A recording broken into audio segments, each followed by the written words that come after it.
Et on commence dans la foulée, puisque c'est des limites de fonction, le cours sur la continuité. La continuité étant une notion de limite. Alors il nous reste dans ce chapitre sur les limites de fonction, il nous reste un théorème à regarder. C'est le théorème sur les fonctions croissantes. Théorème analogue à celui sur les limites. Voici le théorème, la première version du théorème. Alors, soit A et B dans R bar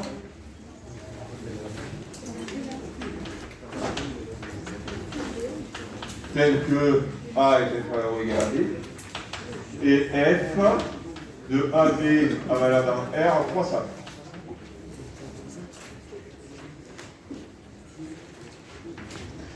Alors il y a deux possibilités. Si F est majoré, alors elle admet une limite en B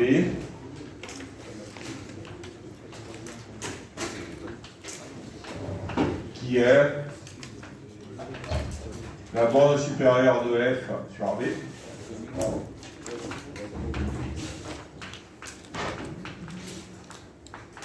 Et sinon, si F n'est pas majoré, elle diverge vers plus l'infini.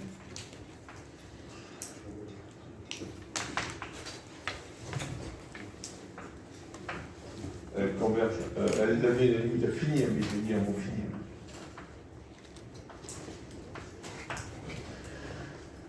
Elle diverge vers plus l'infini, sans surprise. La seule nouveauté par rapport à la terminale au lycée, c'est qu'on arrive à exprimer la limite de la fonction avec un sup, une notion que vous n'aviez pas évidemment au lycée. Alors, sauf qu'il faut être en clair.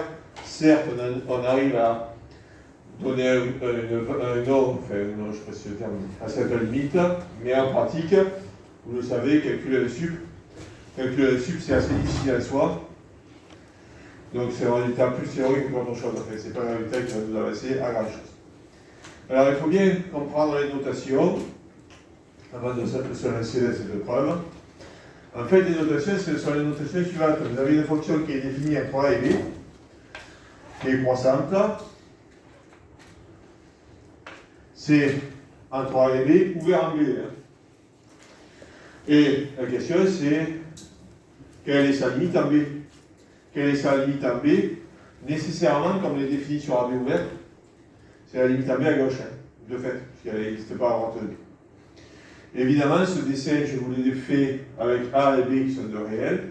Si vous voulez faire le dessin avec B qui est l'infini, vous étirez votre dessin vers la droite. D'accord? Donc il faut bien comprendre que la question qui se pose, ce n'est pas la limite en A. La limite en A, on s'en fout de cette question, de cette situation, c'est la limite en B. La limite en A, c'est très probablement F de A. Ce qui nous intéresse, c'est la limite en B. Alors, la preuve est très proche de celle sur les suites. Et alors, bizarrement, contrairement à ce qu'on a fait hier, je ne vais pas utiliser le faire par caractérisation séquentielle. Pourquoi? Parce que si je tentais de le faire par caractérisation séquentielle, je pourrais s'inférer que les f de n admettent une limite. Mais après, il faudrait que je montre que toutes ces limites sont égales. C'est-à-dire qu'on arriverait facilement à montrer que les f de n sont croissantes et majorées de qu'elles convergent. Mais il faudrait prouver qu'elles convergent vers le même nombre. Et ça, ce sera un peu délicat. Autant faire la preuve directement avec les epsilon, et puis voilà. Alors, la première chose quand même, c'est de prouver que ce sup existe. N'est-ce pas? Bon. Ce sup existe car, vous aurez noté que là j'avais oublié, j'ai laissé un petit blanc là. Ce sup existe car l'ensemble des f de x pour x appartenant à AB est non vide et majoré. Puisque la fonction existe, donc l'ensemble est non vide. Et la fonction est majorée.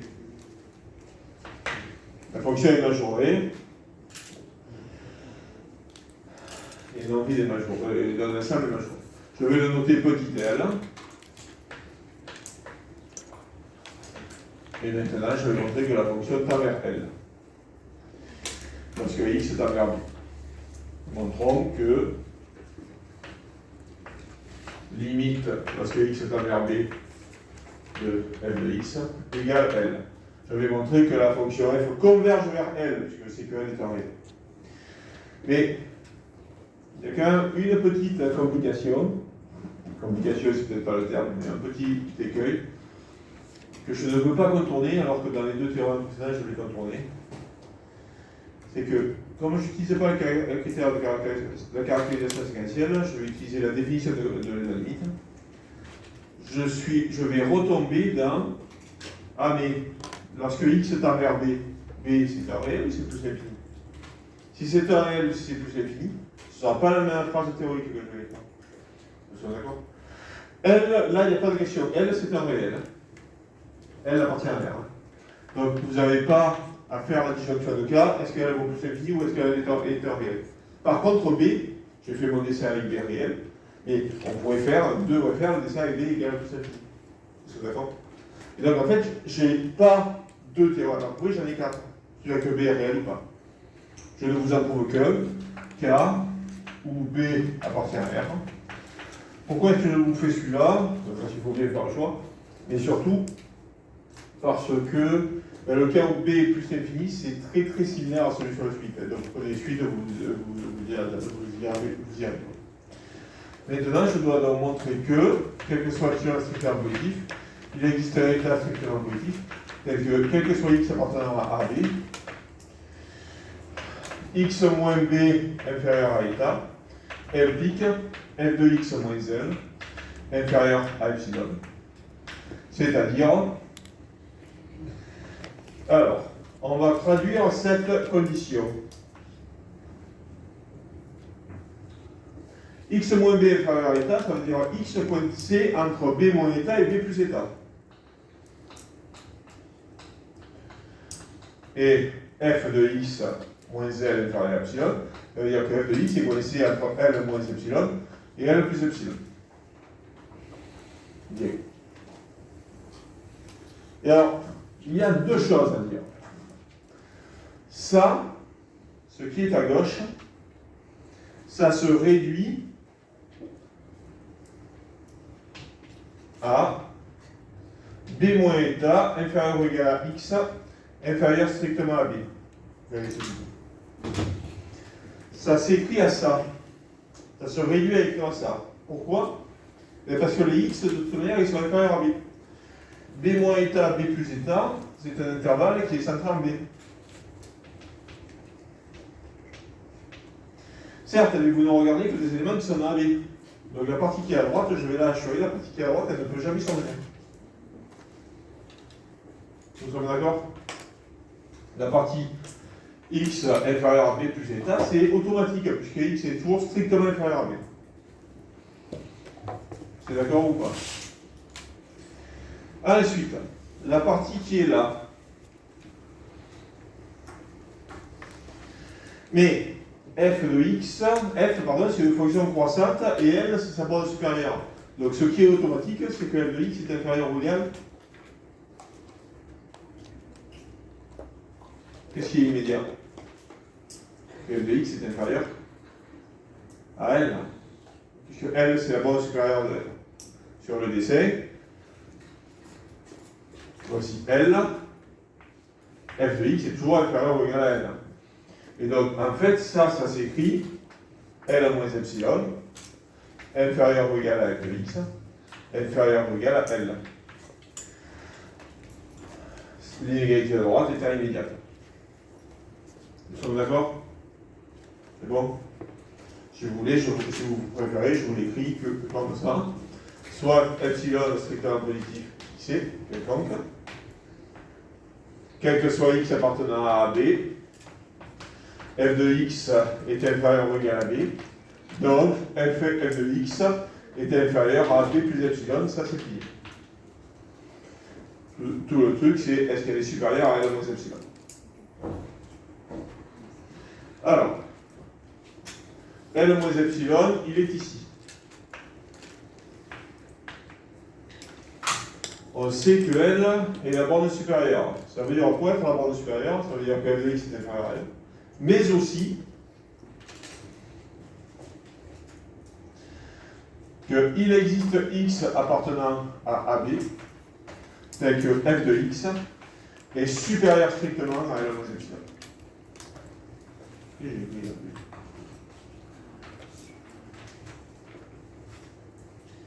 Ça, c'est la caractérisation de la borne supérieure. On est inférieur à L, et quand on prend L moins quelque chose, ce n'est plus un majorant.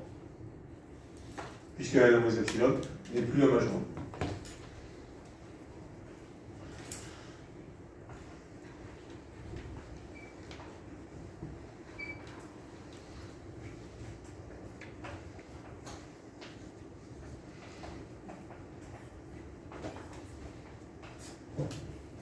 Ne l'est plus. N'est pas majorant.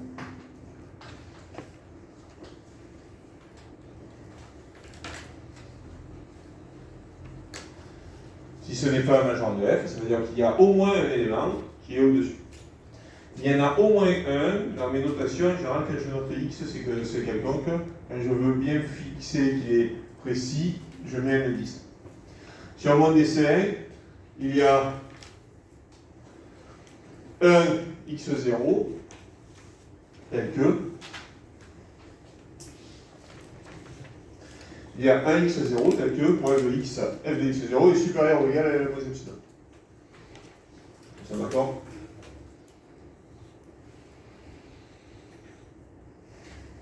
Et alors, par croissance de f entre x0 et b, par croissance de f, quel que soit x appartenant à x0b,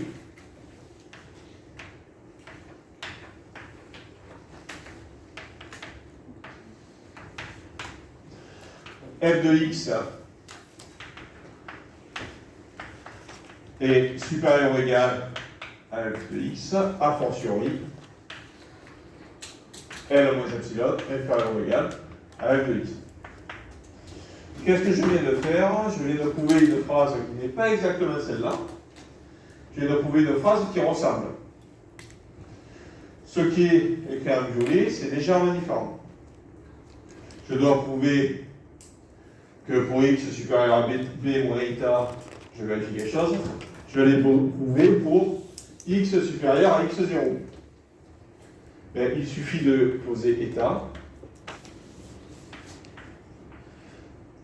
tel que b moins x0 égale eta. Non. B moins eta égale x0. C'est-à-dire eta égale b moins x0 qui est bien strictement positif. C'est-à-dire je réécris ce que j'avais effacé en violet là. Tac. Là vous avez x0 qui est égal à b moins eta. Et là vous avez la longueur eta. Ainsi, conclusion, quel que soit x appartenant à AB, x supérieur à b moins eta implique f de x encadré entre L moins epsilon et L plus epsilon.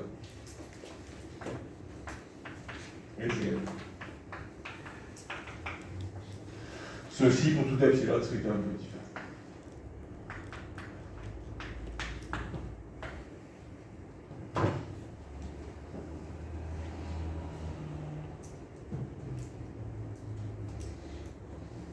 Oui. Non, pas du tout. On n'a pas besoin. Et alors en fait, c'est pas du tout surprenant parce que je vous ai déjà expliqué que la définition de la convergence, c'est ça. Mais je vous ai déjà expliqué aussi que ça, c'est une définition parfaitement équivalente. Si j'avais pris ça, là, vous auriez eu un large, et vous ne sauriez pas poser la question. En fait, j'aurais fait la mystification quand même. Parce que si j'avais pris ça, vous auriez pu dire, mais pourquoi il prend ça là et pas ça là à laquelle on a dit. Bon, t'es caché une difficulté qui n'est pas difficile, en fait. C'est d'accord?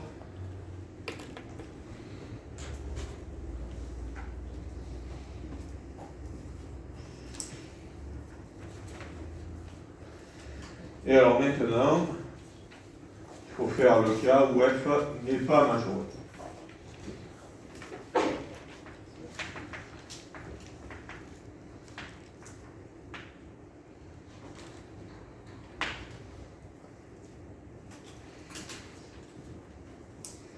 C'est pareil que pour les suites. Donc je ne vais pas faire comme pour les suites. Je ne vais pas autant le décomposer. Je vais aller plus directement. Quelque chose n'est pas majoré, c'est que quel que soit le réel, il existe un nombre au-dessus de ce réel.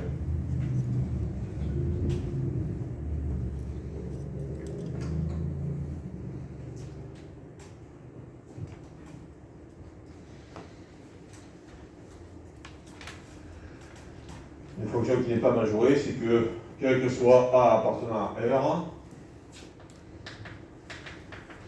il existe x0 appartenant à AB, tel que f de x, 0, est supérieur ou égal à grand A. Par croissance de f, quel que soit x supérieur ou égal à x0, f de x0 est supérieur à A. On vient de montrer que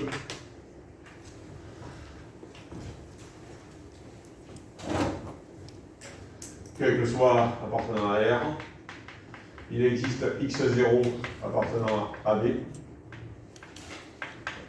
tel que quel que soit x appartenant à AB, x supérieur à x0 implique f de x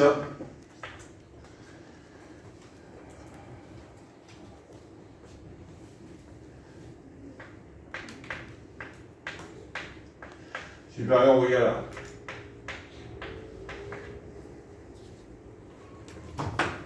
Voici ce que je viens de montrer. La conclusion, c'est je dois arriver à montrer ça.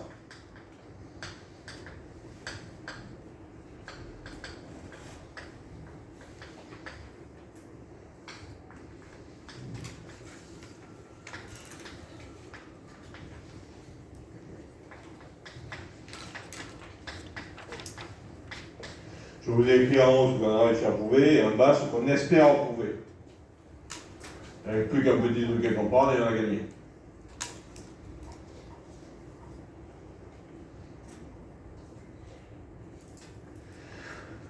Il n'y a plus qu'à comprendre que ce que j'écris en jaune. Et pardon. B-1. B-1. C'est ça. Il n'y a plus qu'à comprendre que ça va être remplacé par ça. Mais c'est une réflexion qu'on a déjà menée dans le cas précédent. Le cartouche violet, c'est x coincé entre b moins état et b plus état. X coincé entre b moins état et b plus état, ça va être x plus grand que b moins état. Là, j'ai écrit x plus grand que x0. Il suffit de dire que x0, c'est b moins état. Exactement comme là.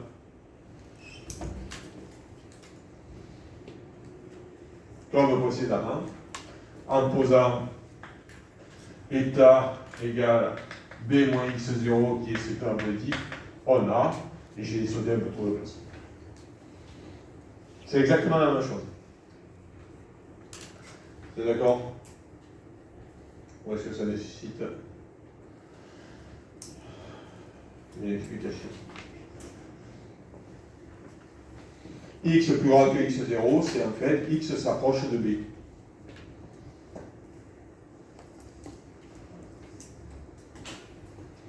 Ok?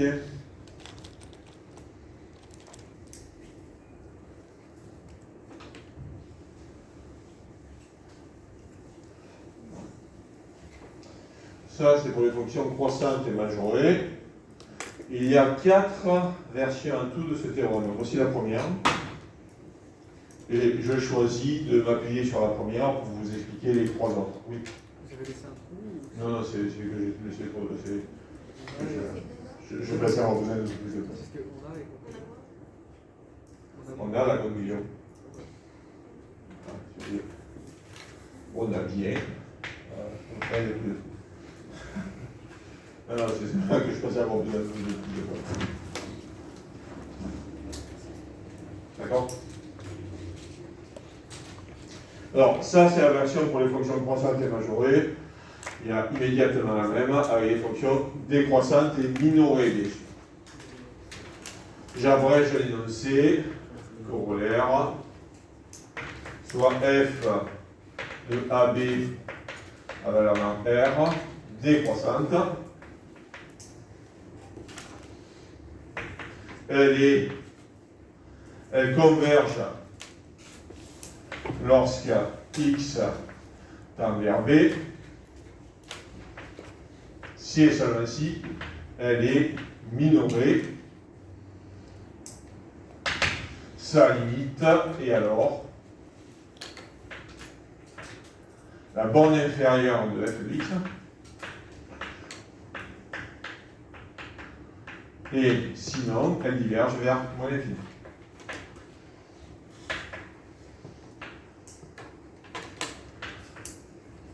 Je vous le libelle volontairement différemment du petit a pour retrouver, je ne sais pas comment on vous l'a énoncé au lycée ce théorème, mais je pense qu'on vous l'a plutôt énoncé comme ça. Elle converge si et seulement si elle est minorée. C'est pareil, hein, tout simplement, une autre manière de. Et alors, la preuve est très rapide. Comment est-ce que je fais pour prouver ça en se ramenant au petit a? Une idée toute simple, la même que pour les suites.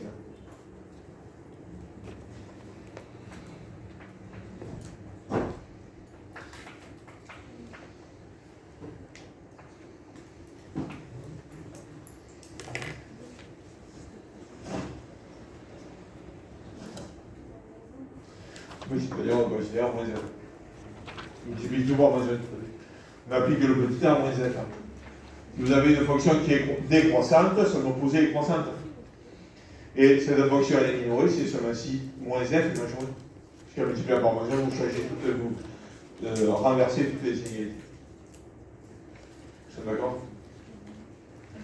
Voilà. Ces deux théorèmes, je pense qu'ils ne posent aucun problème. Bon, la démonstration est peut-être pas facile, mais sur l'énoncé du théorème, par contre, je pense que ça ne pose aucun problème. C'est bon? En revanche, on a le petit c et le petit d qui sont un peu rigolos.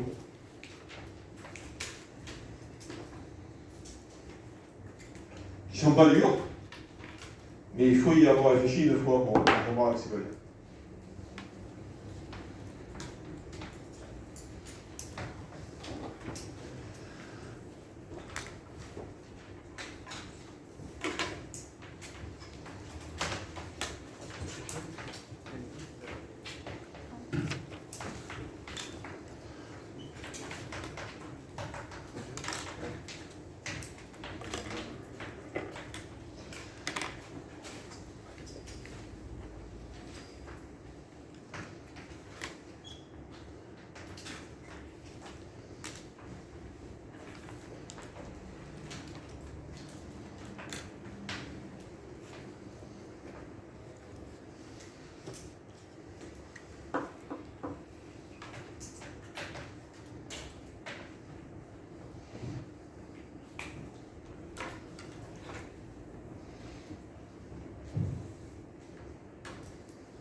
Alors, vous n'avez pas l'avoir lu, j'ai bien parlé de fonction croissante, et pourtant, maintenant, je regarde une fonction minorée. Je regarde si elle est minorée. Mais parce qu'il y a une nouveauté par rapport au suivant.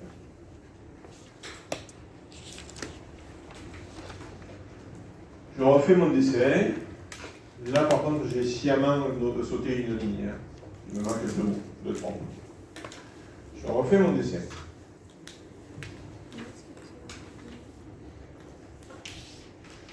On fait le premier dessin avec une fonction croissante. D'accord? Bon. Sauf qu'il y a un truc qui change par rapport au petit a, c'est les bornes de l'intervalle.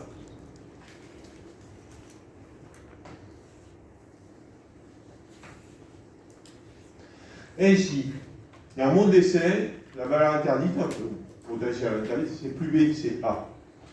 Et donc maintenant, qu'est-ce qui va m'intéresser? C'est pas la limite lorsque x est envers B, et c'est la limite lorsque x est envers A. C'est-à-dire que on va vers la gauche là.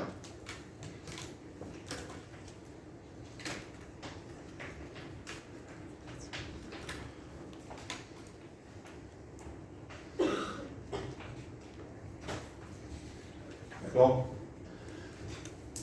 Maintenant, dans mon dessin, ce qui m'intéresse, c'est pas la limite à droite, c'est la limite à gauche, en A. C'est-à-dire, intuitivement, au petit a comme au petit b, j'ai regardé la fonction en la lisant comme on a l'habitude de gauche à droite.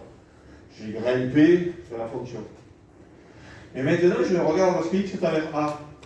Lorsque x est envers a, vu l'intervalle de définition, c'est nécessairement par la droite. Donc maintenant, cette fonction, je la regarde en venant de la droite. C'est-à-dire, je la regarde en descendant en fait. Dès lors, intuitivement, ben oui, la question c'est savoir si elle est minorée ou pas. Pas si elle est majorée. Vous sommes d'accord? On va le démontrer. Est-ce que c'est d'accord intuitivement pour tout le monde? C'est pas surprenant en fait. Quand on le regarde bien, oui, c'est normal. C'est pas la majoration qui compte, c'est la minoration. On s'en fout de la majoration. Parce qu'en fait, la fonction, il faut la regarder de droite à gauche. Et si on la regarde de droite à gauche, on inverse sa variation en fait. C'est ça qui se passe. C'est d'accord ou c'est pas d'accord? Il ne faut pas se tromper sur ces bornes. Et là, j'ai écrit un A, alors tout à l'heure, j'ai écrit un B. Ok? Est-ce que le résultat apparaît clairement à tout le monde? Je ne dis pas est-ce que la démonstration est claire. Je dis est-ce que le résultat apparaît clairement à tout le monde? C'est clair pour tout le monde que quand on regarde la limite en A, c'est la minoration qui compte. Oui, c'est bon. La limite, le risque lorsque x est envers A, c'est que f elle plonge vers l'infini, vers le bas, et pas vers le haut. Et alors, une fois que cela est compris, maintenant il faut voir quel est l'argument de la démonstration. Quelle, je dirais, astuce nous permet de nous ramener à ce qui précède? Bref, on se ramène à je ne sais pas quoi, en considérant quelle fonction g?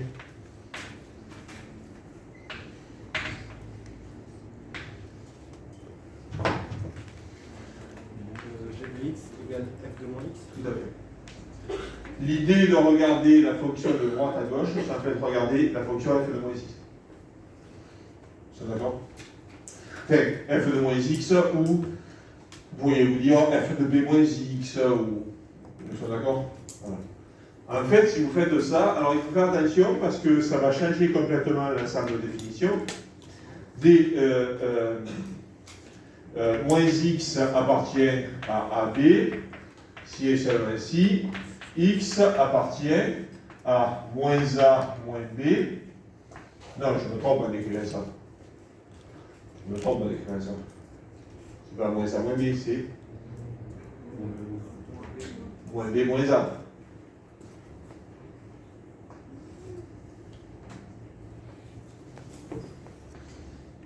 N'est-ce pas? C'est-à-dire que graphiquement, je reprends mon dessin. Si vous avez la fonction f qui est, je fais un dessin un peu tassé entre A et B, elle est là. La fonction g, elle est là. C'est le symétrique. Voici g, qui est défini entre moins b et moins a. D'accord? G se veut être le symétrique par rapport à l'axe vertical. Je ne sais pas si ça se voit pas bien. Ça a l'air un peu pas symétrique. C'est d'accord? Donc G, elle est définie sur moins B moins A. Hein? Bon. A, G est défini sur moins B moins A, donc je suis bien en train de regarder à la limite à droite dans l'ensemble de définition, comme au début du cours. Et G, du coup, quelle est sa variation? F est décroissante, donc G est décroissante. Nous sommes d'accord? G est décroissante. Du coup, on se ramène à quelle version de ce théorème? On se ramène aux versions une fonction décroissante converge si elle s'amassit, elle est minorée. On ne se ramène pas au petit a, mais on se ramène au petit b. On se ramène à petit b et pas à petit a. Voilà pourquoi ce qui compte, c'est d'être minoré et pas majoré. F converge, G converge si elle s'amassit, elle est minorée.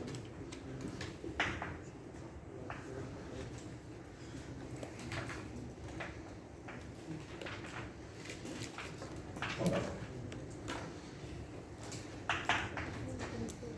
C'est d'accord?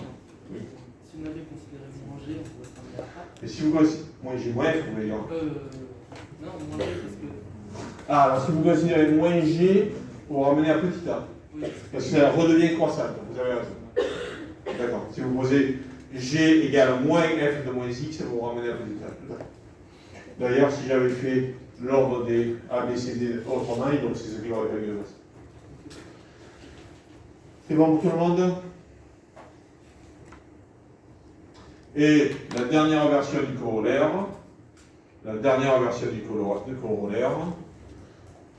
je vais prendre le C qui est là, et je vais l'adapter. C'est bon? Je peux le triturer celui-là. Donc j'appelle petit d en bleu.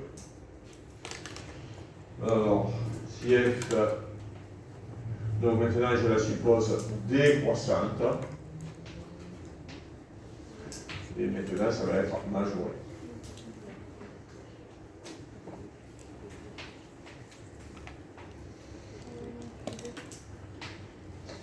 Voilà.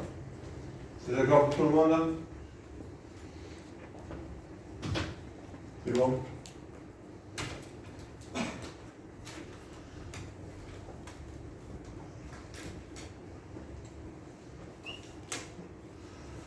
Bon, soyons honnêtes. Hein. Ce que je donne de vous, c'est que vous appreniez la version petit a, bien sûr. Attends, vous connaissez la version. La version C ou D, je ne vous demande pas nécessairement de l'apprendre. Du moins que vous l'appliquiez à bon escient. Voilà. Plus qu'apprendre le théorème, c'est surtout que vous ayez conscience qu'il existe et surtout conscience qu'il y a ce qui peut sembler être un piège de prime abord. Il n'est pas un piège, mais bon, il faut y passer.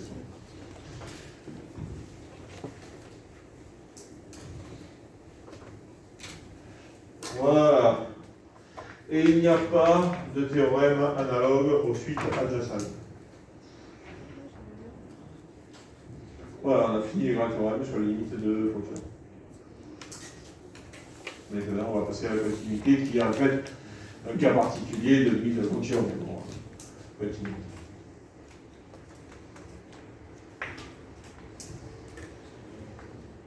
Avec une définition qui va vous surprendre.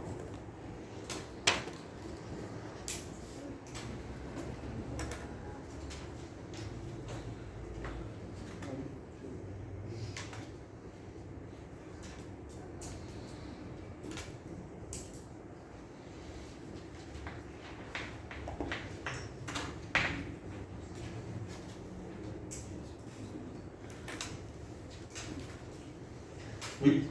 On voit pourquoi une suite non majorée décroissante, quand x ne converge pas, ça tombe à moins l'infini. Alors attendez, stop, stop, stop. Si vous me dites que lorsque x est un vers A, vous ne parlez plus de suite. Hein. Vous voulez dire une fonction? Alors, une fonction. Juste le E à droite et à gauche. Hein, si f n'est pas majoré. Ah non, mais c'est le plus infini.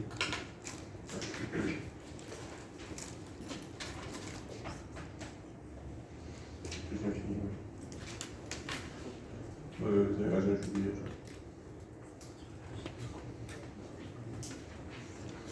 C'est pas la peine d'apprendre, les gars, vous dites que je me suis trompé, puis c'est tout. C'est une connerie, c'est faux. Voilà. Non, je ne dis pas la vérité universelle. C'est bon? Allez, proposition. Un truc qui est surprenant. Soit f défini sur. Bon, alors. Désormais, je vais parler de fonction continue. Vous le savez bien, la continuité, ça fait bon ménage avec les intervalles. Donc désormais, j'appelle l'ensemble de définitions de f, j'appelle i parce que 9 fois sur 10 sera un intervalle. Et a appartenant à i. Donc je vais désormais regarder la limite lorsque i se tend vers le réel petit a qui est un élément de i.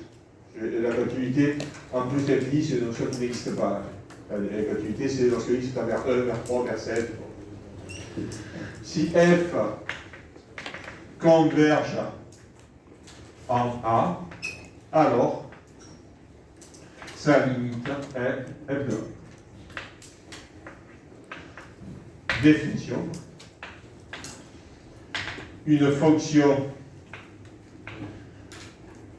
de if de i allant à R qui converge en A appartenant à i est dite continuum. Voilà.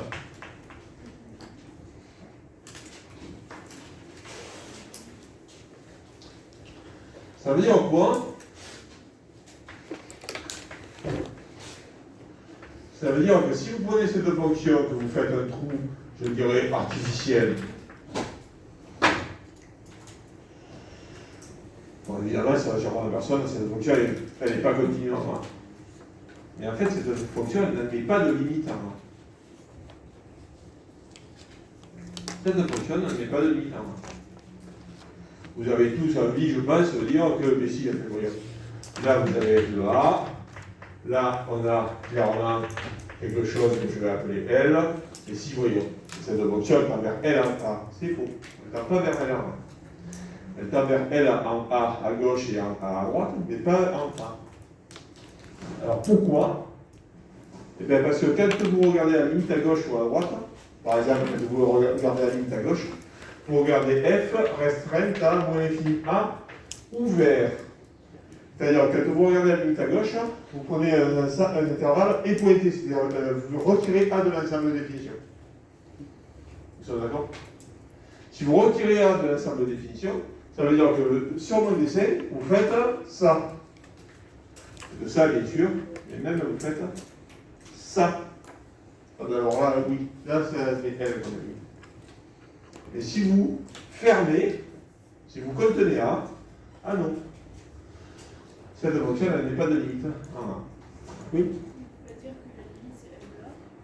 Eh bien non, pas non, ça. Ah, c'est pas comme ça dit. Mais non, c'est pas F de A, la limite à gauche, c'est elle qui est différente de F de A.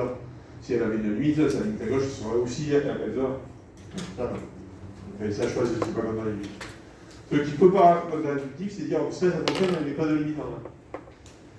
Et alors, la preuve est limpide. C'est pas une astuce. On écrit la phrase.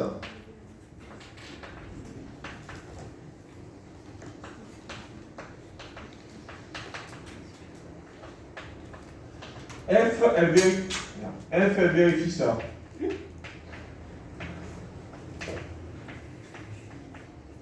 Vous êtes d'accord? F, elle vérifie ça.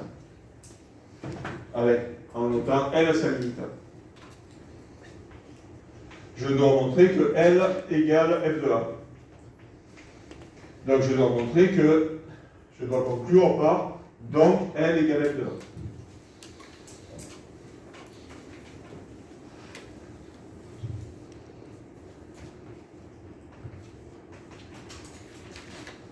N'est-ce pas? C'est ça que je dois. Eh bien l'idée est toute bête. C'est que si vous regardez cette phrase, il y a un X qui vérifie toujours cette phrase. C'est A. A, il appartient à I. Donc il vérifie ça. Et A, il vérifie qu'il est inférieur à l'état pour tous les états possibles et imaginables. Donc X égale A vérifie cette phrase. Pour tout epsilon. Est-ce que vous êtes d'accord pour tout le monde? Quel que soit epsilon, si vous prenez un epsilon, ça va vous donner une valeur numérique de état. Oui, mais quelle que soit la valeur de l'état, A, il va vérifier ce point X. D'accord? Et donc, on a quel que soit epsilon strictement positif, f de A moins L est inférieur à epsilon. C'est-à-dire, valeur absolue de f de A moins L, souvenez-vous, c'est un nombre réel inférieur à tout réel strictement positif. Donc il est un nombre réel qui est inférieur à tout réel strictement positif. Il est négatif. Mais c'est une valeur absolue, donc il est positif. Donc s'il est positif et négatif, il vaut 0. C'est-à-dire f de A égale. Voilà, tout simplement.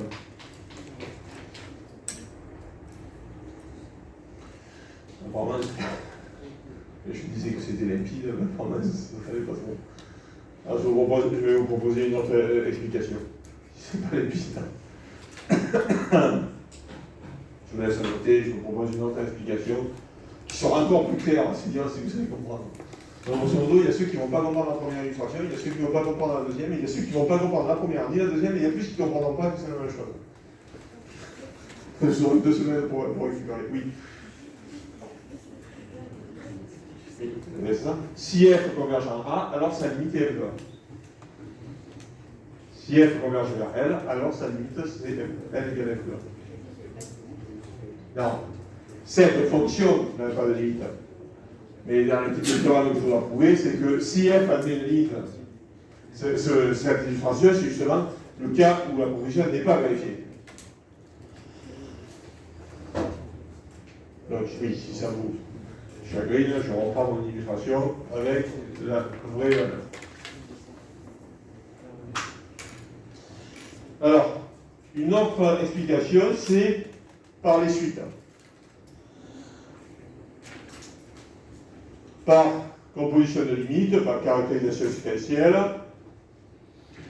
Si vous prenez une suite de points UN qui tend vers A, alors f de UN doit tendre vers L. D'accord? Et regardez la suite super particulière qui est la suite constante égale à A. Si vous posez pour tout n, UN égale à A. Alors f de UN, alors UN tend vers A. Donc f de UN tend vers L. Mais f de UN, ça vaut ad vitam aeternam f de A. Donc la suite constante égale à f de A, elle tend vers L.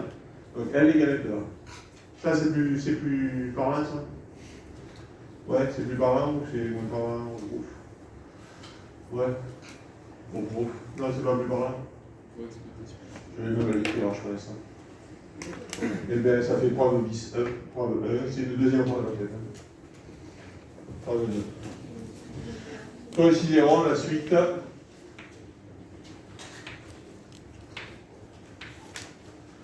Quel que soit n appartenant à grand n, un égale à. C'est une suite de points de i qui tend vers A. Donc, f de un tend vers L. Composition de limite, caractérisation négative. Mais un c'est égal à A. Donc, désespérément, f de un égale f de A.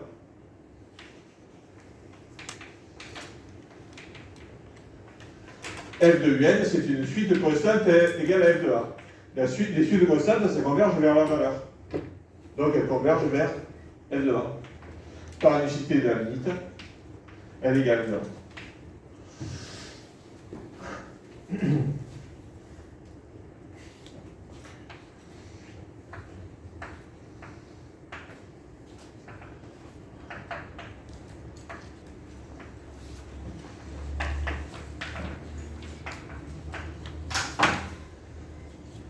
Ouais. Pour la valeur absolue, f de A moins L, comment vous allez expliquer inférieur ou égal à 0? Et bien, parce que c'est inférieur à tout réel, c'est que en positif. C'est le premier truc qu'on a pris quand on s'est mis à parler de l'epsilon. Quand est-ce qu'on est inférieur à tout réel, c'est que en positif. Quand on est négatif. Vous êtes d'accord?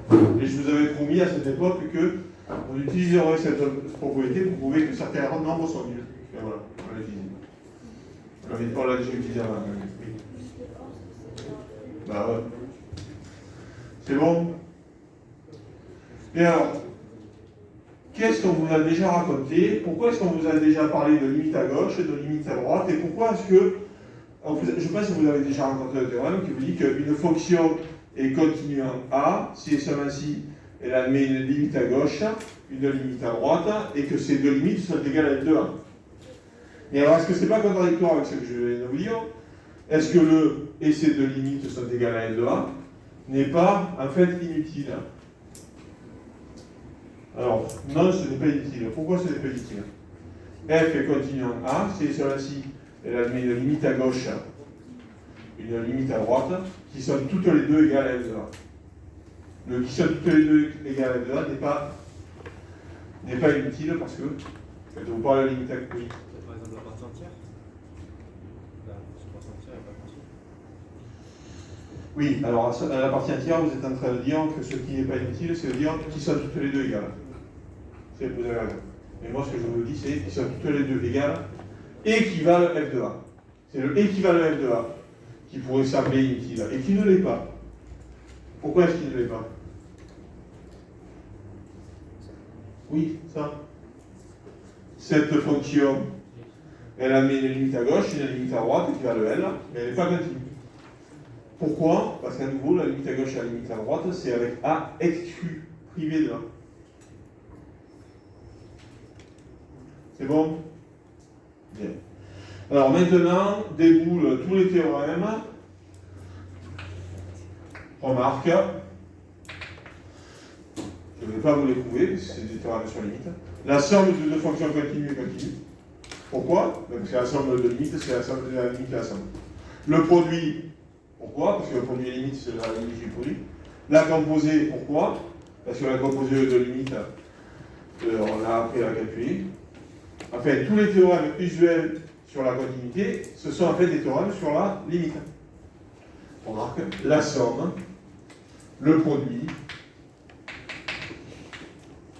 le rapport, etc. de fonctions continues en A et continues en A. N'est-ce pas?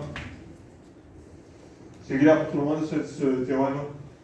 C'est une longue litanie de choses qui vivent sur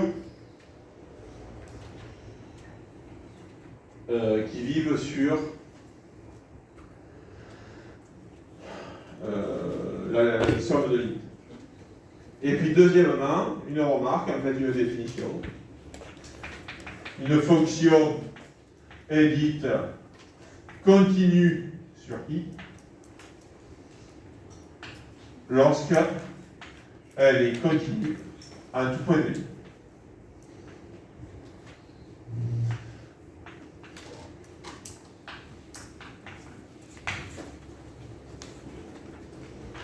C'est la définition, ça continue sur l'intervalle, ça continue à tout point de l'intervalle.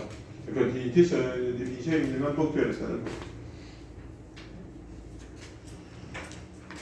Et alors, on va alléger les choses en parlant de prolongement par continuité.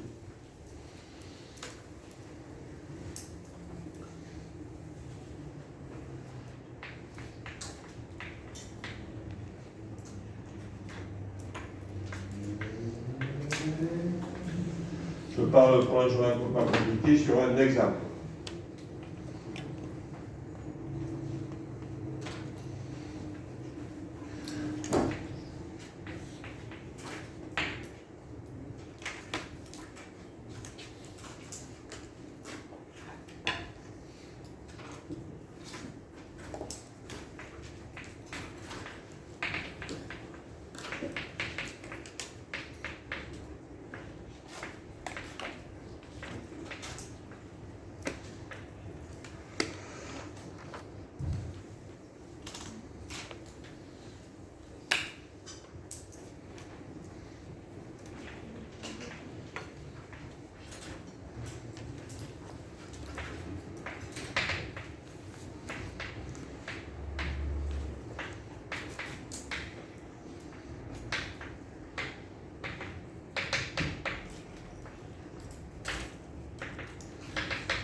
regardez la fonction que je prends là. Ce n'est qu'un exemple, mais ça se généralise. Sinus x sur x. Et évidemment défini sur R étoile. Est-ce que ça a un sens de dire que f est continu à 0? Non, puisqu'elle n'est pas définie à 0. D'accord. En revanche, f n'est pas définie à 0, mais elle admet une limite à 0. Si x sur x, c'est un taux d'approximation sur une forme déterminée quand on a appris à lever, ça tend vers quoi? On sait que limite, lorsque x tend vers 0, de sinus x sur x égale 1. À ce moment-là, je définis la fonction qui s'appelle f tilde par ceci. Pour x non nul, c'est sinus x sur x. Et à x égale 0, qu'est-ce que je vais prendre comme valeur pour obtenir une fonction continue sur R1? 1 précisément. Cette limite. Parce que le dessin que vous aurez, c'est ça. Sinus x sur x, qui tend vers 1 et qui est après aussi là. En blanc, je vous ai fait f. En jaune, je vous fais f tilde. F tilde, c'est quoi? C'est f prolongé par sa valeur en 0. Ça, c'est f. F tilde, c'est quoi? Pour parler rapidement, c'est f dont on a complet le fond. Et bien ça s'appelle, f tilde est appelé le prolongement par continuité de f. Par R.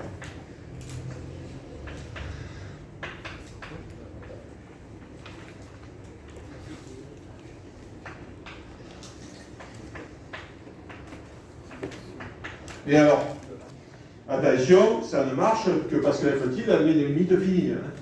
Si f de x à 0 tend vers l'infini, ça ne marcherait pas. Par exemple, 1 sur x, vous ne pouvez pas faire ça. Hein. Nous sommes d'accord? Vous êtes d'accord que 1 sur x, vous ne pouvez pas la prolonger par continuité? Parce que à 0, 1 sur x, ça n'est pas de limite finie.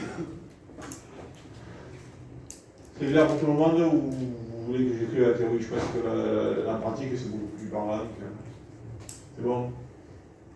Par exemple, si vous voulez regarder un autre exemple, avec f qui est la fonction définie sur R plus étoile, qui est pour lui.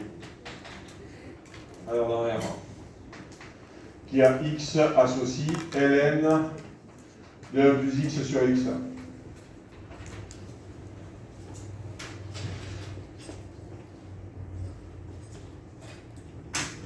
Sa version prolongée, c'est quoi?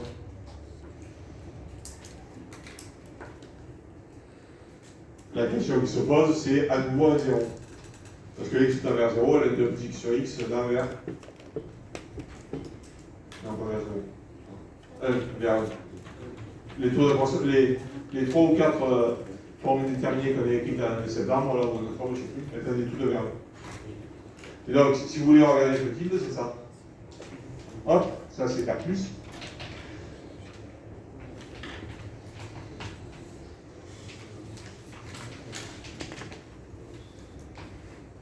Voilà. D'accord? Si vous devez faire un dessin, vous dessinez la fonction f initiale, elle tend vers 1 sans jamais l'atteindre. Vous mettez un point en plus et puis vous la prolongez par continuité. Tout bêtement. C'est d'accord? Oui. Est-ce que la fonction 0 tilde, c'est un prolongement par continuité ou pas? Ah non, le fait de la noter tilde. Non, c'est parce que le 0 tilde, on la note tilde parce que c'est une fonction nominale associée au polynomial 0. Ben, la fonction 0 tilde, elle est continue partout. Okay. Si elle est déjà continue, c'est pas grave à prolonger. C'est bon pour tout le monde? Ok, alors. Bon, on a fait 1 heure de cours théorique et donc on va maintenant passer à un gros exercice. C'est pas vrai, c'est un gros exercice théorème qui est le TVI. Donc la démonstration va être traitée comme un exercice. Côté 3, théorème des valeurs intermédiaires.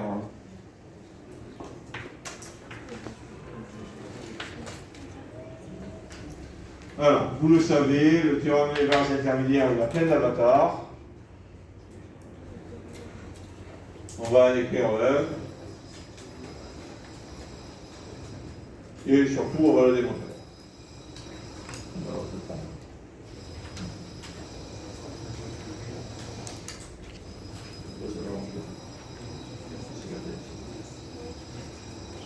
Voilà. Alors, voici l'avatar qu'on va écrire et le plan de la démonstration.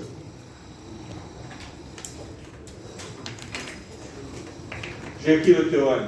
Je vous explique le plan de la démonstration et je vous laisse réfléchir à la démonstration, sachant que l'énoncé de cet exercice, ce sont ces points que je ne vais pas recopier, d'accord? Ce sont donc les points qui figurent à la page 97 du poly. Pour ceux qui suivront le cours en vidéo. Ou non, 96, pardon, 96 ou 97 du poly. Le théorème 249. Alors, le théorème par lui-même, c'est soit A et B, deux réels, l'un étant strictement inférieur à l'autre. J'ai écrit large sur le théorème, en pratique, il est obligatoirement strict. Et F de défini sur AB, à valeur dans R, continue.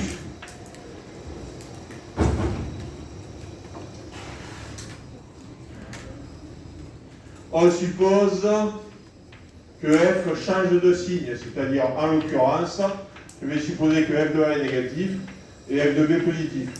Vous savez très bien que parmi les avatars du TVI, il y en a un autre où F de A est positif et F de B est négatif. Enfin, bref, je fixe les idées comme ça. Alors, il existe C appartenant à B fermé, tel que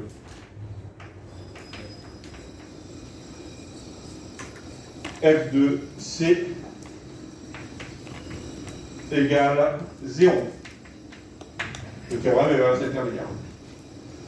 Une remarque orale, le théorème des valeurs intermédiaires, il ne parle pas de monotonie ou de stricte monotonie. Hein. Ce n'est pas son corollaire. On écrira le corollaire, hein, mais on a déjà écrit un peu. Le théorème des valeurs intermédiaires pur, c'est l'existence de la fonction. C'est pas ici. Voilà le théorème, je vous explique comment on va le prouver, et puis je vous laisse réfléchir à cette preuve. Il va y avoir du boulot. C'est une preuve par dichotomie. Il y a plusieurs démonstrations du théorème des valeurs intermédiaires, on en aura une en DM de vacances. Mais il y en a une, celle qui est au programme, c'est celle par dichotomie. Donc voici la situation. Vous avez une grande fonction. Hop. Qui fait ça. D'accord? J'ai choisi de vous dessiner une fonction qui n'est pas monotone, puisque dans le TVI ne parle pas de croissance. Quand la fonction n'est pas monotone, il peut exister plusieurs C qui annulent F. La démonstration que nous allons faire nous permet d'en trouver un. Déjà pas mal. Alors, on fabrique la chose suivante. On fabrique de suite par dichotomie, de suite par récurrence. On initialise A par, on l'appelle A0, et B, on l'appelle B0. On va fabriquer deux suites qui s'appellent AN et BN. Et à chaque étape, on fait la chose suivante. On calcule le milieu, A0 plus B0 sur 2. Je vais l'appeler C0. Le milieu, il est par là. Voici C0, c'est le milieu de la 0B0. Et je regarde le signe de F de C0. Si F de C0 est positif, comme c'est le cas dans mon exemple, je pose A1 égale A0 et B1 égale C0. Car F de C0 est positif. C'est d'accord pour tout le monde pour cette première étape? Je recommence. J'ai à ce stade A1 et B1, je prends une autre couleur, je calcule leur milieu. C'est là, c'est C1. Il se trouve que F de C1 est à nouveau positif, n'est-ce pas? Et donc, A2 et B2 sont reçus par le même procédé. Quand f de C est positif, la suite A ne bouge pas et la suite B évolue. Troisième étape, je calcule C2. Ah, C2 est tel que f de C2 est négatif. Voici C2. Dans ce cas-là, je fais l'autre choix. Je fais le choix que là, c'est maintenant A qui va avancer et B qui va faire du surplace. Vous êtes d'accord? Encore un coup, et si j'ai encore des couleurs, c'est la dernière couleur, donc je ferai le dernier coup. Je calcule le milieu de A3 et de B3, c'est C3. Il se trouve que f de C3 est négatif, donc je fais progresser A et je laisse faire du surplace pour B. Et alors, que se passe-t-il intuitivement? Il se passe la chose suivante.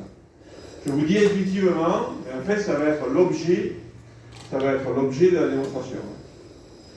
On obtient une suite A, une suite de termes de A, qui va être croissante. Une suite de termes de B qui va être décroissante, telle que l'une est toujours au-dessus de l'autre. Les AN sont toujours inférieurs au BN. Sur le dessin, je pense que ça se voit clairement. Par ailleurs, l'écart entre les deux, que vaut-il? Eh bien, c'est pas pour rien que ça s'appelle le principe de dichotomie. À chaque fois, je fais mon intervalle 2. Donc l'écart entre les deux est divisé par 2 à chaque étape. Donc l'écart entre les deux est un atome. J'obtiens ici de suite AN et BN qui sont l'une croissante, l'autre décroissante, la différence des deux tend vers 0. Ce sont des suites adjacentes. Vous êtes d'accord? Si elles sont adjacentes, ça veut dire qu'elles se convergent vers une limite commune. Sur mon dessin, je pense que c'est clair, la limite commune, c'est ça. Mais il ne me restera plus qu'à comprendre que ça, je rappellerai C, c'est une limite, ou L, si vous voulez, pour la démonstration, on peut l'appeler L. F de L sera égal à 0. D'accord? Voilà. C'est ça que met en œuvre cette démonstration. Alors, 2 ou 3 remarques. La première, sur le choix de qui est AN et qui est BN. Je vous ai dit que si f de Cn est positif, alors c'est BN qu'on fait bouger et AN qui reste fixe, et réciproquement. Il y a évidemment la question qui est, et qu'est-ce qui se passe si f de Cn est égal à 0? Alors mathématiquement, il faut trancher. Je vais trancher dans mon poly en disant, ben, si f de Cn est égal à 0, je le vois comme positif ou nul, et je continue. Et donc si c'est... et donc l'ambiguïté est levée. Ceci étant, numériquement, si f de Cn est égal à 0, on est content, parce qu'on a fini, on l'a trouvé. D'accord? Et donc on pourrait, si vous voulez, apporter une variante à cette démonstration. Ah, si f de Cn est égal à 0, c'est fini, on a trouvé les théorèmes. Mais ça, en fait, ça compliquerait la démonstration inutilement. Deuxièmement, il faut bien comprendre pourquoi on fait ce choix. Si f de Cn est positif, alors c'est B qui bouge et A qui reste constant. Que quelqu'un arrive à deviner pourquoi on fait ce choix en regardant l'illustration numérique. Pourquoi est-ce que si f de Cn est positif, on pose Bn plus 1 égale Cn? Il faut se déplacer vers la gauche, c'est vrai, oui, mais enfin, de toute manière, si vous ne bougez pas, vous vous déplacerez toujours vers la gauche. Hein. Mais quand on décale, enfin, si du coup on décale la balance à la droite et vers la gauche, forcément la moyenne s'écale à la droite. Oui, mais enfin, si elle se décale vers la droite, on pourra expérimenter ça. Non, il n'y a personne qui le voit. Oui, là, il y en a plusieurs, c'est vrai. Non, avec l'idée qu'il y en a plusieurs, on pourrait se dire, ben, si on fait l'autre choix, si f de Cn est positif, alors c'est A qu'on fait croître, on pourrait se dire que c'est celui-là qu'on a trouvé. Et non, c'est pas ça qu'on doit comprendre. Bon, ça, si votre fonction est définie sur A. Attendez, je ne sais pas qui sont là, que qui est là. Je ne comprends pas très bien votre point.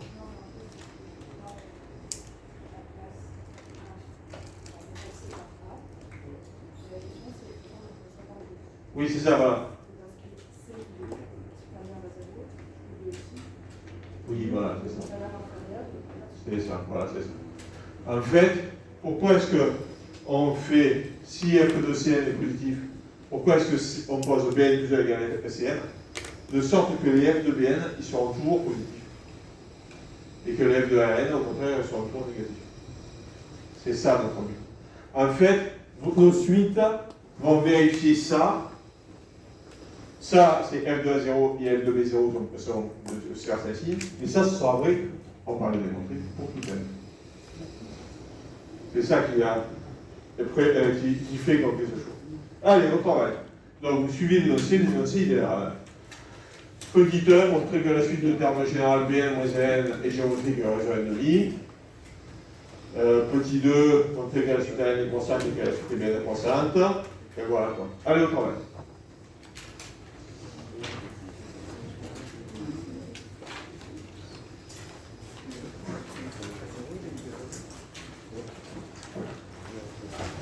Voilà, t'as fait une heure que je perds, normalement.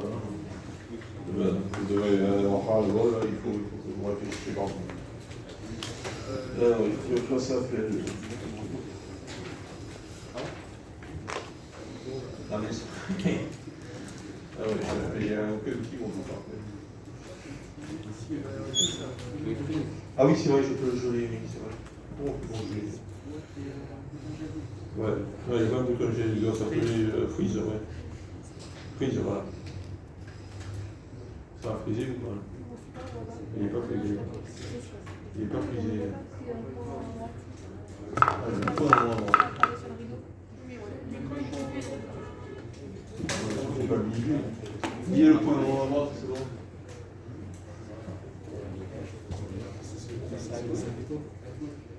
C'est bon. Je n'ai pas voulu le point, mais c'est bon. Allez.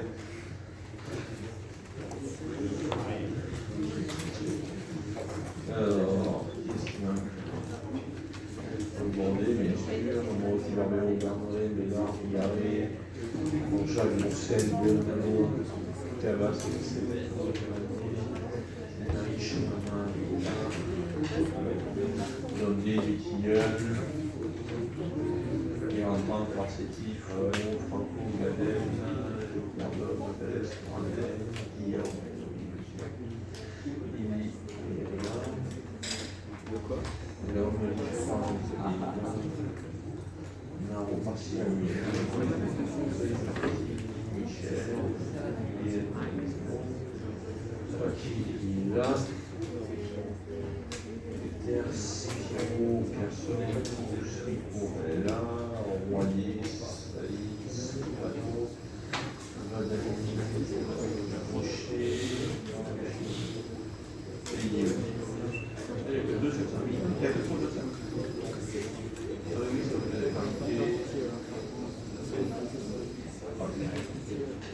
Ouais, bien.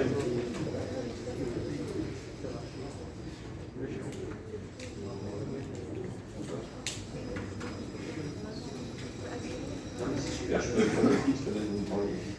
Vous avez ça votre temps.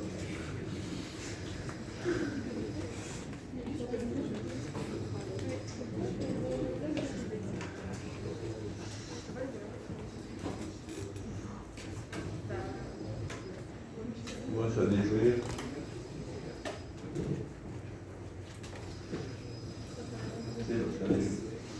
Oui. A0 c'est égal à A et B0 c'est égal à B. Je l'ai bien écrit ça, oui. Ah oui. A0 égale à A et B0 égale à B. Comment est-ce que je ne faisais pas un saut automatique?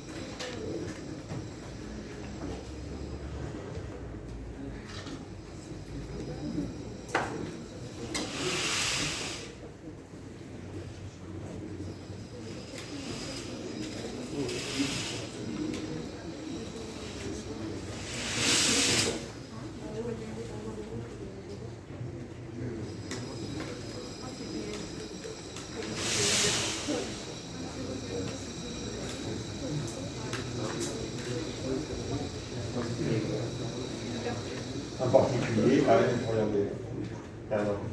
Imaginez que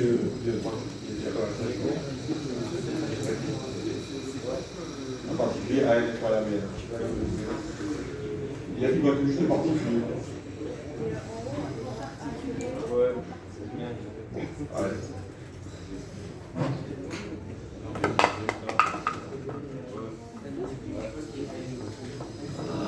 C'est bon.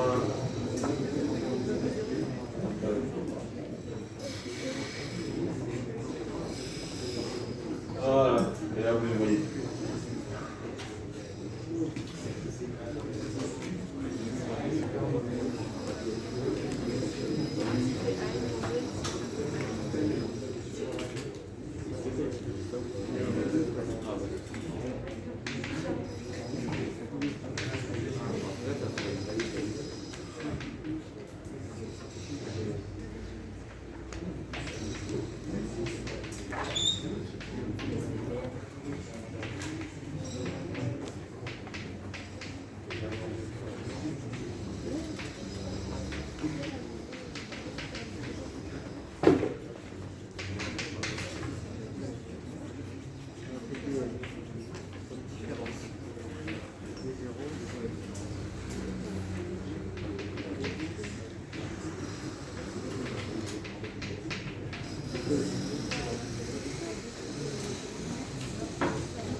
Allez, Bn-N est une suite géométrique de raison 1,5. C'est une suite géométrique, c'est un exode de premier ordre. D'ailleurs, la dichotomie, normalement, on vous en a parlé chaque année depuis la seconde. Ouais.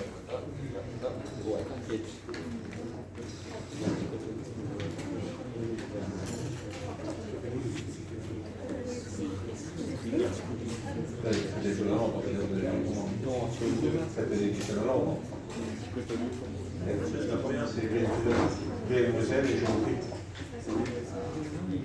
Ah non, pardon.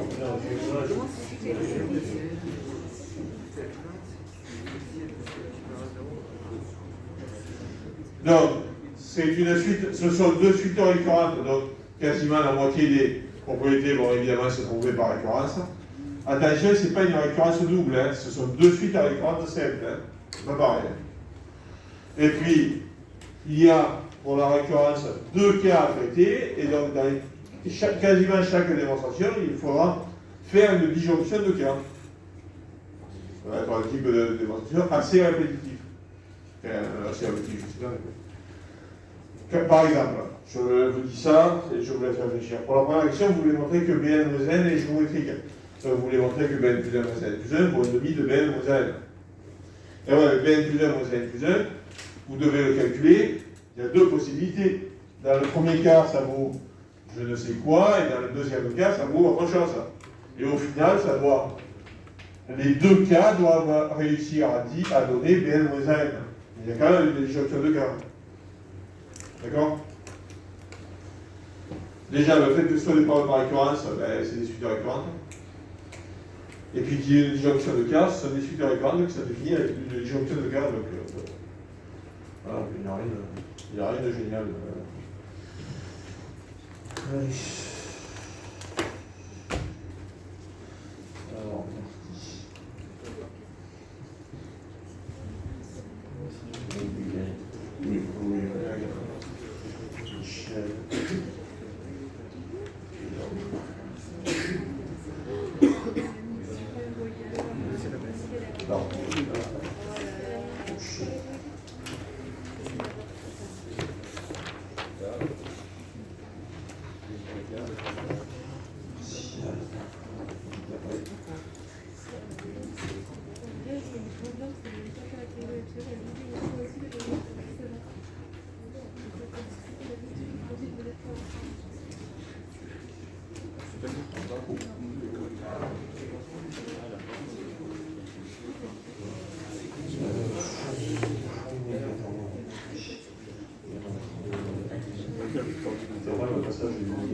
large.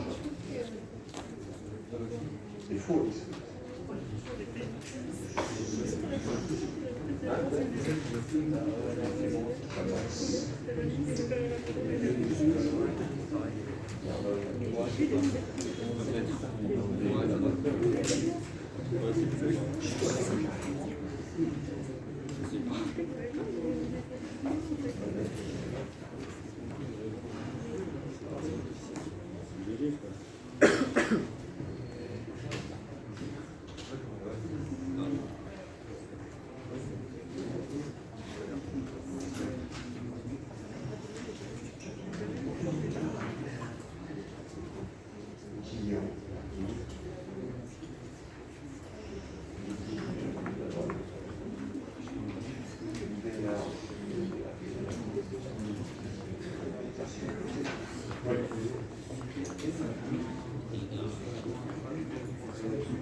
Le ciel il est égal au.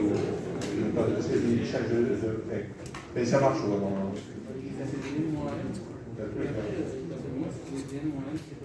Sur deux, oui, sur deux. Oui, pardon. Ce que je voulais vous expliquer, c'est qu'il fallait exprimer un peu ça, VN2L. Effectivement, vous trouvez un demi de VN2L. Oui, je vais l'exprimer.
Fonction de fluide et des constantes.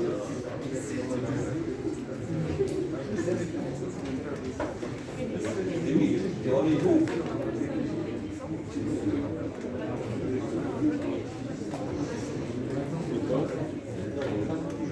L'indication de S de l'intérieur, c'est elle supérieure ou égale à 1. Et donc, en fait, on va faire un petit notaire, comme vous avez précisé.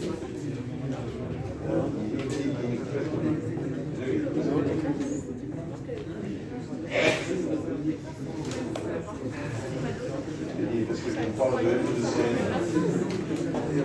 Si elle n'est pas la salle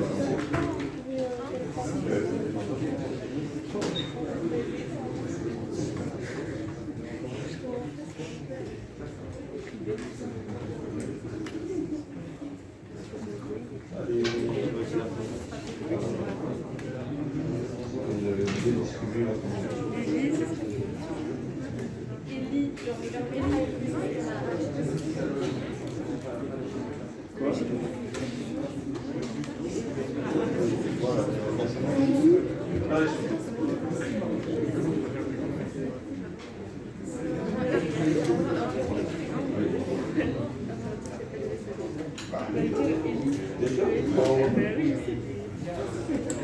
Ça vaut 0, c'est pour ça. C'est pour ça. J'ai pas été strictement pour ça.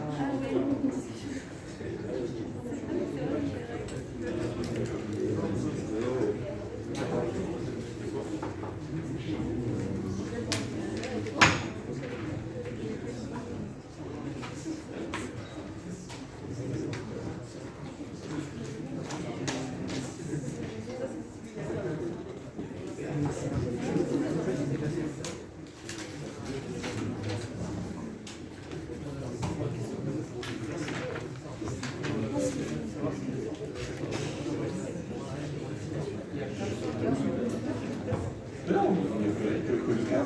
Vous regardez ce que vous voyez plus là, soit AN, soit CN.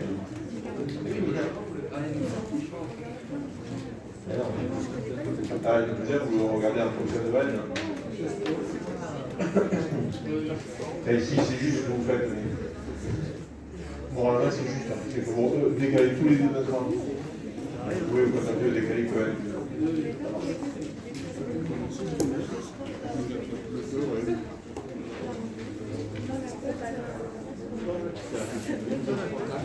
Ah, c'est un intervalle.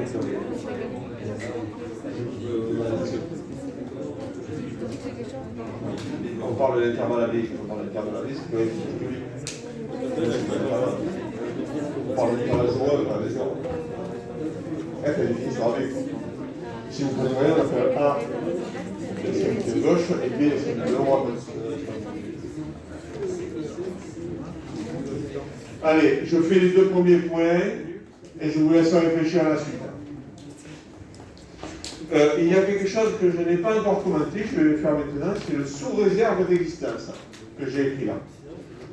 Sous-réserve d'existence, c'est lié à la chose suivante. Je regarde AN et BN, et puis pour arbitrer le cas suivant, je regarde F de CN. Mais si par malheur CN n'est pas dans l'ensemble de définition de F de CN ne va pas exister. D'accord? Mais si en fait, parce que AN et BN, on prouve par une récurrence très facile que ce sont des éléments de AB. Vous êtes d'accord?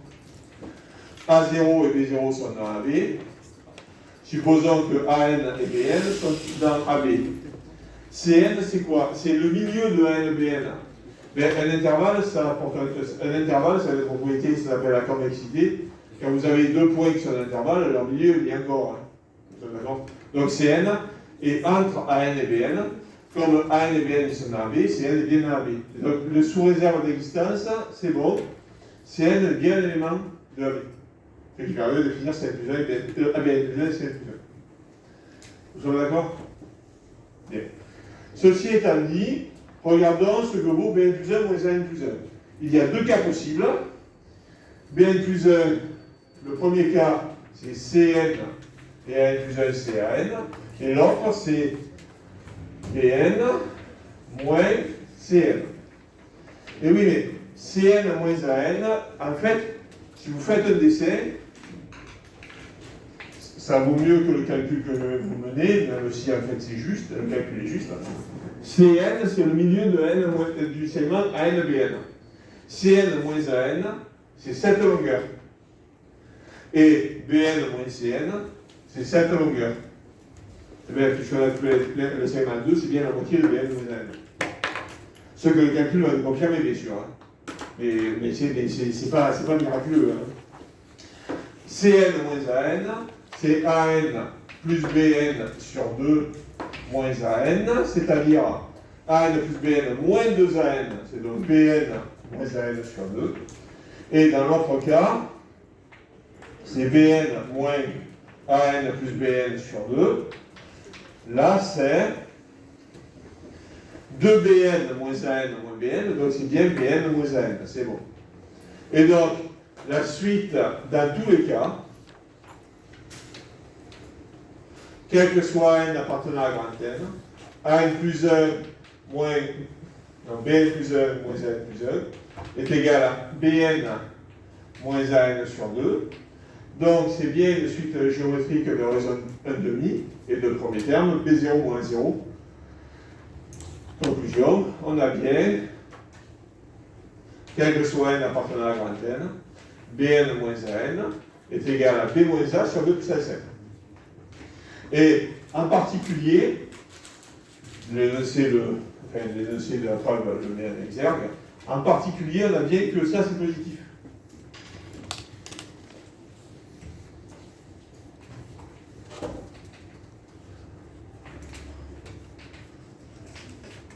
Donc, AN est inférieur à BN. D'accord? C'est bon? Ça, c'est pour le premier point. Le deuxième point, c'est il faut montrer que la suite AN est croissante. Mais ma foi, pour vous montrer que la suite AN est croissante, je vous le fais pour AN, vous le ferez pour BN. Quel que soit n appartenant à grand N, AN plus 1 moins AN, qu'est-ce que ça vaut? Eh bien, il y a évidemment disjonction de cas. Dans la première situation, ça vaut AN moins AN, c'est-à-dire 0. Dans la deuxième situation, ça vaut CN moins AN, c'est-à-dire AN plus BN sur 2 moins AN, c'est-à-dire BN moins AN sur 2. On vient justement de dire que c'était positif. Dans tous les cas, AN plus 1 est supérieur à AN. Au sens large, j'ai jamais dit strictement croissante. D'ailleurs, sur mon dessin, il est clairement pas strictement croissante. Nous sommes d'accord? C'est bon? Ensuite, est-ce que c'est bon pour tout le monde? Ensuite, le petit 3, et je vous laisse encore réfléchir, montrer que ce sont deux suites adjacentes. Mais la suite AN est croissante. La suite BN, je ne l'ai pas rédigée, je vous ai incité à le faire par vous-même, c'est pareil, est décroissante. Et BN moins AN est envers 0, puisque c'est une suite géométrique. Le raison de demi. C'est écrit là. Enfin, c'est écrit là. Si le conséquence, ce qui est écrit là, c'est écrit là. Donc, ces deux suites sont adjacentes. Donc, elles sont adjacentes et convergent vers un même réel petit n. On a un fait même pour tout n appartenant à grand N, à n qui est inférieur à n et qui est inférieur à Bn. Le petit 4 et le petit 5 montrent que f de n est négatif. Non, f de n est nul. Avant de vous y laisser réfléchir, je souhaite vous dire quelque chose que je n'ai pas écrit.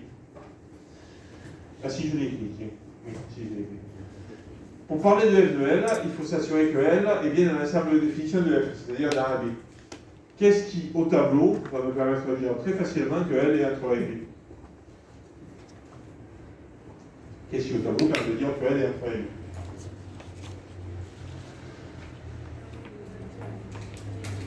Et en particulier,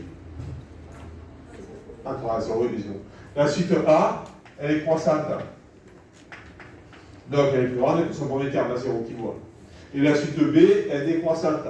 Donc elle est plus petite que son premier terme B0 qui vaut B. Donc elle est bien entre A et B. D'accord? Elle est bien entre A et B. Et donc, dans la suite, on peut espérer prouver que f de L est quelque chose. En tout cas, on peut parler de f de L. Allez, réfléchissez au petit 4 et au petit 5. Je vous laisse encore quelques instants, pas pour longtemps, mais quelques instants. Et après, on reprendra le cours.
Alors, les f de n sont positifs. Non, sont négatifs.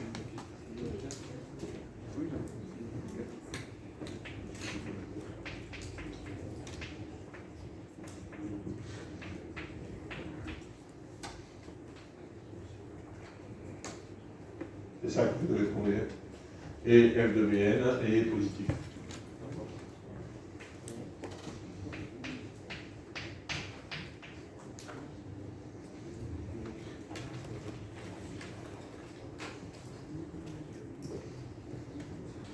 C'est un nouveau par équivalence, ça c'est pas vu méchant.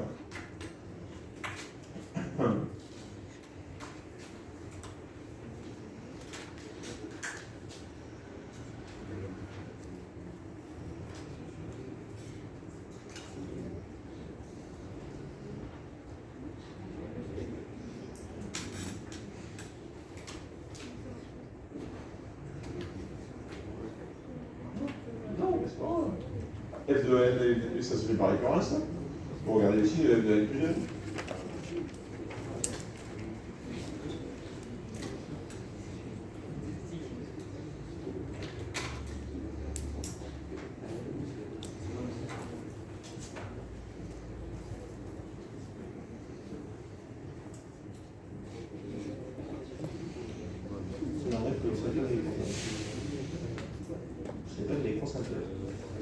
n est inférieur à n, mais f de n est inférieur à n, c'est la concentration de f de la concentration.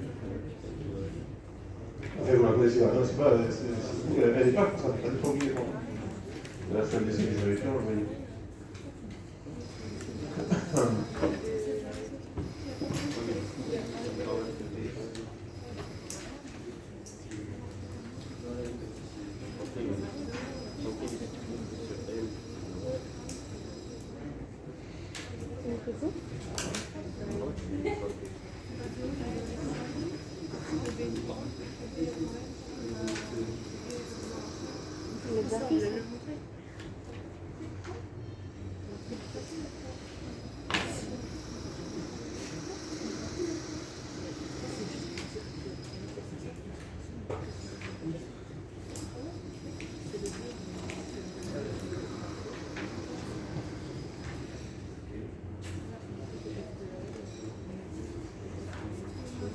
F de n est négatif. On le fait par exemple, ça s'appelle de 0 tableau. Allez, F de n est négatif.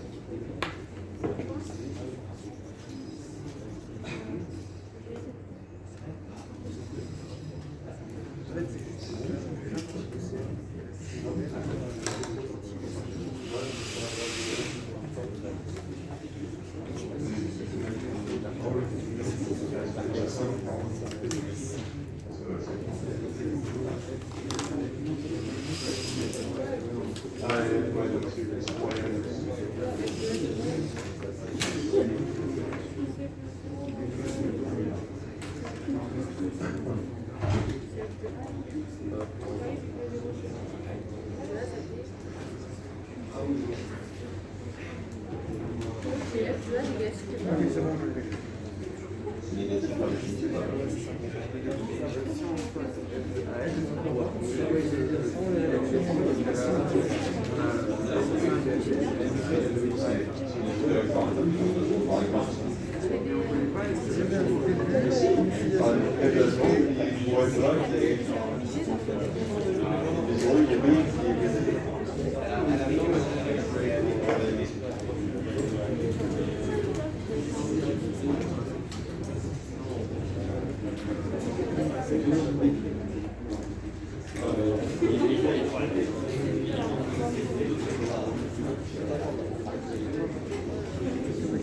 Allez, hop. On va finir sur les sous-verbes du BN. C'est ça, et là-bas vous voyez. Allez, on va finir. Donc, je le fais par récurrence, puisque ce sont des super récurrentes. Pour n égale 0, l'initialisation, f de a 0, c'est f de A qui par définition est négatif, et pas par définition, par hypothèse du théorème. Et f de B0, c'est f de B qui par hypothèse du théorème est positif. Hérédité. Si f de AN est négatif et f de Bn est positif, alors on regarde f de n plus 1. F de n plus 1, il y a deux situations. Ça vaut soit dans le premier cas f de n qui est bien négatif, soit dans le deuxième cas f de Cn.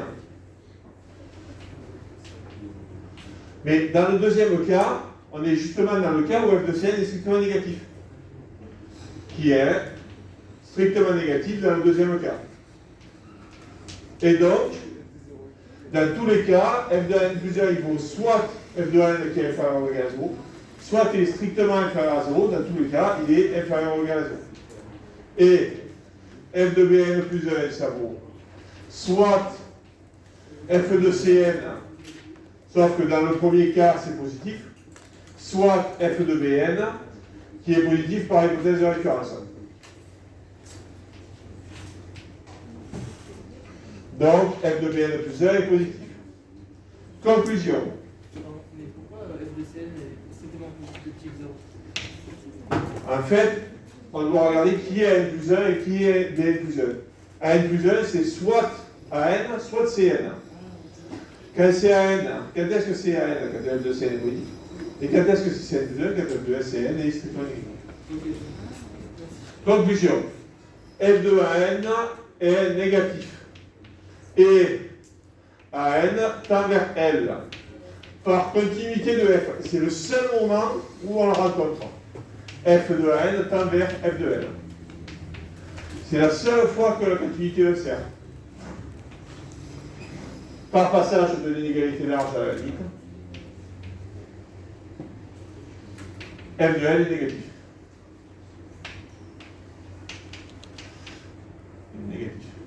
De même,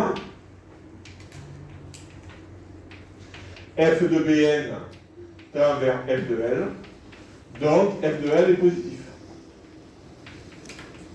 F de L est positif et négatif, conclusion. F de L égale 0, on a gagné. On a réussi à prouver que la fonction s'annulait en au moins un point.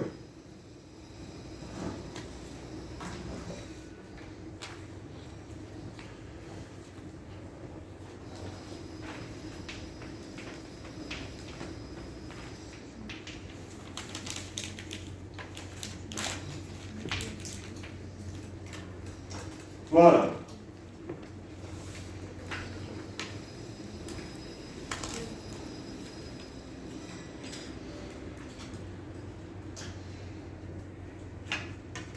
On a donc montré le TVI et je vais écrire maintenant 2 ou 3 variantes du TVI. Bon, il faut être honnête, le TVI il a plein d'avatars. On les appelle tous plus ou moins théorèmes d'invariance intermédiaire.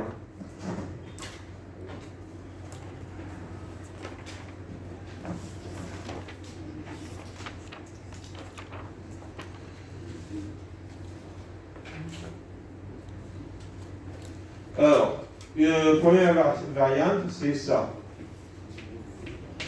Soit f de AB à valeur dans R continue, c'est primordial.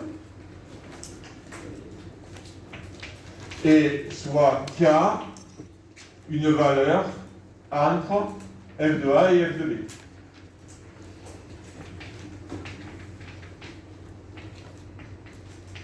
Alors, il existe C appartenant à AB, tel que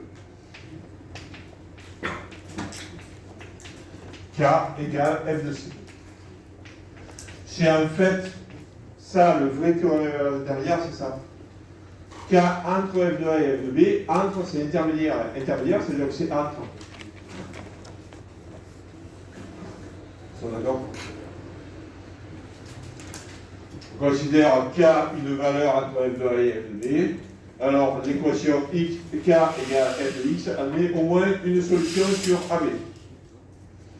La preuve est très facile. Il suffit d'appliquer le petit 2 à la fonction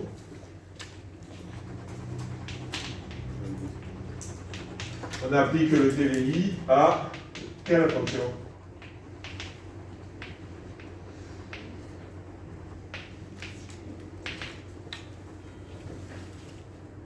F moins une constante qui ramène dans l'intervalle. F moins K. F moins 7 de la fin. F moins K. Qui est un continu. En fait, qu'est-ce qu'on veut dire? On veut dire que K est entre F de A et F de B. K est entre F de A et F de B, donc il y a deux possibilités. Première possibilité, F de A est inférieur ou égal à K, qui est inférieur ou égal à B, à F de B. Alors, G de A est négatif et G de B est positif. C'est directement le TVI. Deuxième situation, deuxième cas, F de A est supérieur à K qui est supérieur à F de B, alors G de A est positif et G de B est négatif. Ce n'est pas directement le TVI tel que je voulais annoncer, tel que je voulais énoncer, mais c'est l'autre version. D'accord? On applique le TVI à non pas G mais moins G.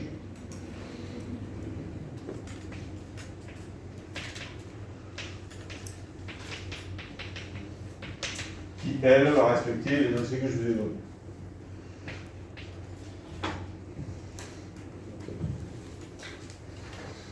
Voici une autre variante qui marche très bien, soit F défini sur AB ouvert, avec la barrière, continue, telle que limite de F en A est strictement négative et limite de F en B est strictement positive. Alors, il existe C appartenant à AB, tel que F de C égale 0.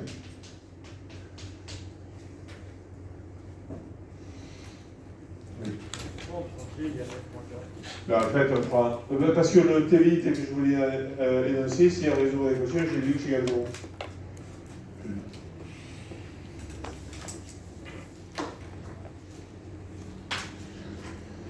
Alors, si on remplace le fait d'être continu sur le segment AB par continu sur l'intervalle AB ouvert avec des limites en A et en B qui marchent, qui font fonctionner les choses, ça marche encore.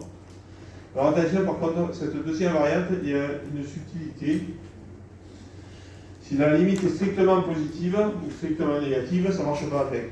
Non, justement, si elle n'est pas strictement positive ou strictement négative, ça risque de pas marcher. Vous êtes d'accord? Je n'ai pas écrit des inégalités larges.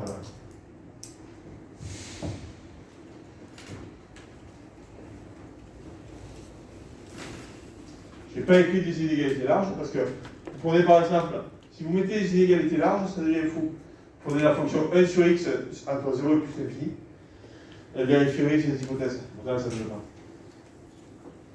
Vous êtes d'accord? Oui ou non? Alors, la preuve. Je vous propose la chose suivante, et je fais volontairement une bêtise, à vous de la découvrir, c'est-à-dire après une bêtise. Histoire de faire fonctionner les choses, donc je laisse un peu de place. On considère, on note petit l la limite de f en A, et grand L la limite de f en B. Et on considère f tilde le prolongement par continuité de f A à B.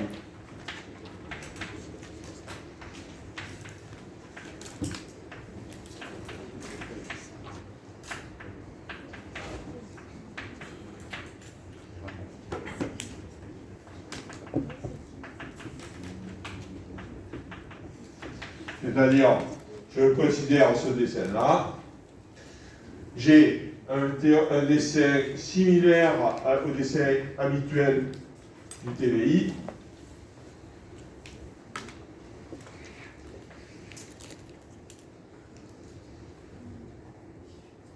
Sauf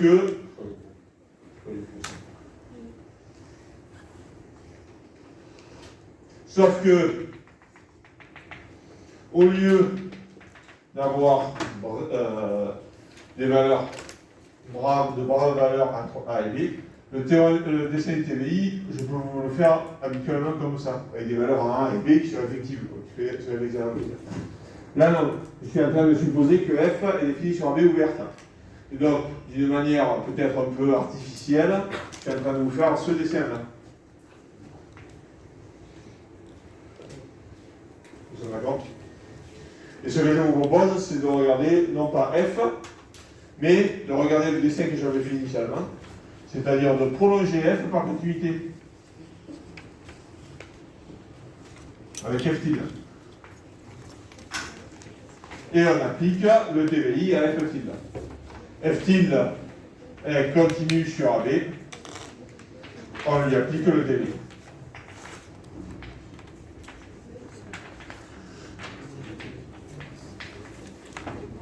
D'accord? Bien. Et alors, ça marche bien, mais pas toujours. Pourquoi est-ce que ce que je viens de vous dire ne marche pas vraiment toujours? Il y a un petit souci.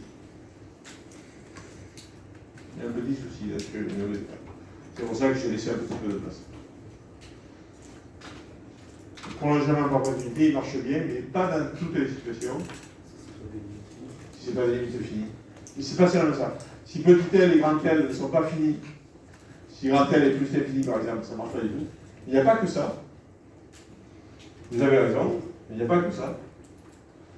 C'est aussi, dans le même mot, ça ne marche pas si A et B sont infinis. Par exemple, si B était l'infini, je suis en train de vous parler du segment de A jusqu'à plus infini. C'est pas ça. Donc cette preuve très facile marche pour A, B, petit l, grand L, réel. Et si A est moins l'infini, enfin si l'un des quatre est moins l'infini, elle s'écoule et il faudra trouver autre chose. Vous êtes d'accord? C'est bon tout le monde? Oui. Et le TVI nous dit que A et B sont réels. Eh bien, justement, je ne peux pas appliquer le TVI à cette fonction que si A et B sont réels. Mais dans mon énoncé, je n'ai pas supposé que A et B étaient réels, ils pourraient être infinis. Par exemple, vous prenez la fonction, qu'est-ce que je vais vous prendre la fonction? Arctan, d'accord? La fonction arctan, je vous rappelle que son graphe, c'est ça. Et ça annule à 0. Bon, mais vous pourriez dire que arctan tend vers pi sur 2 en plus infini, vers moins pi sur 2 en moins infini, et elle est continue, donc par le TVI, du moins par une des versions du TVI, c'est moins infini plus infini, arctan s'annule. On n'a pas nécessairement besoin d'avoir A et B réels là. Si vous préférez, si ce n'est pas clair, je le précise. A et B, deux éléments de R bar. Vous n'avez pas besoin des supposés réels. Vous avez besoin des supposés réels dans la preuve telle que je l'ai rédigée. Pour A égale moins infini, il faudrait trouver une autre preuve. Mais en même temps, c'est vrai.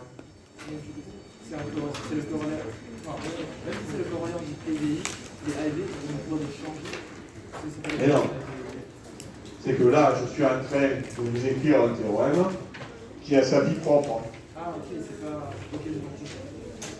C'est-à-dire que si A et B sont des réels, j'applique le TVI sur B. S'ils ne sont pas des réels, je vais prendre deux nombres qui sont un peu ou deux près.